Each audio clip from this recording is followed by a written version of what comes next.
كنت أتحدث عن الدعوة والكلام ده كان في ألمانيا، فأخبرني إخواني في فرانكفورت على وجه التحديد أن هذا الرجل، وأشاروا إلى أخ ألماني، قالوا يا شيخ هذا الرجل كان بطلا من أبطال العالم في الملاكمة،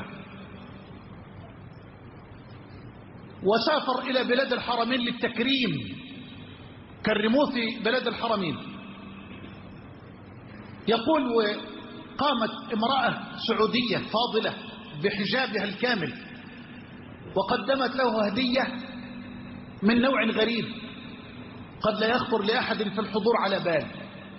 قدمت له ماذا؟ قدمت له الترجمة لمعاني القرآن الكريم باللغة الألمانية، والرجل غير مسلم، فأخذ الهدية ووضعها في بين هداياه وسافر.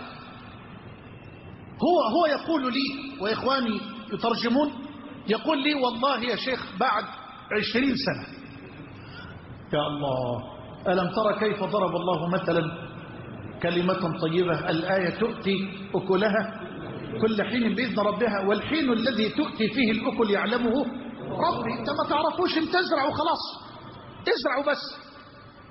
الشاهد يقول بعد 20 سنة من تاريخ التكريم أنا جالس في مكتبتي أعيد ترتيبها وهو لازال على الكفر وعلى الشرك.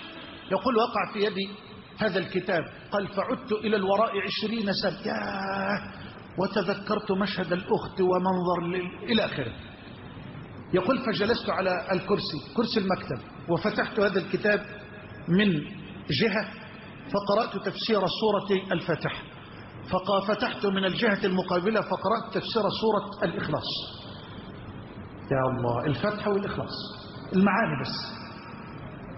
يقول والله يا شيخ بنفس اللفظ، الترجمة حرفية تقريبا، قال فوقع الإسلام في قلبي.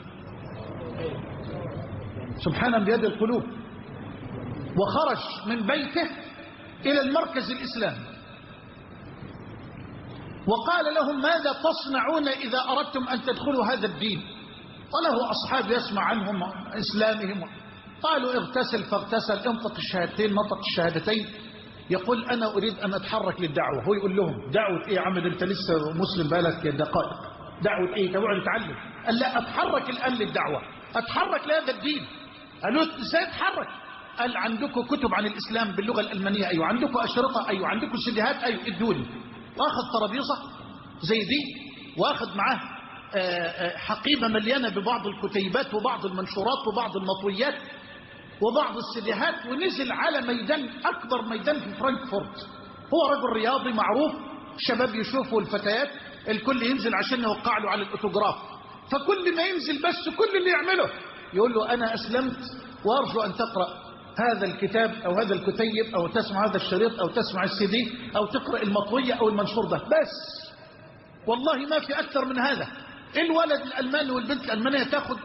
الشاهد يا إخواني يقسمون لي بالله، وهذا الرجل يستحي سبحان الله، في سنة واحدة، أنا مش فاكر العدد بالضبط عشان أكون صادق وأمين، أسلم على يديه 104 أو 106 سنة واحدة.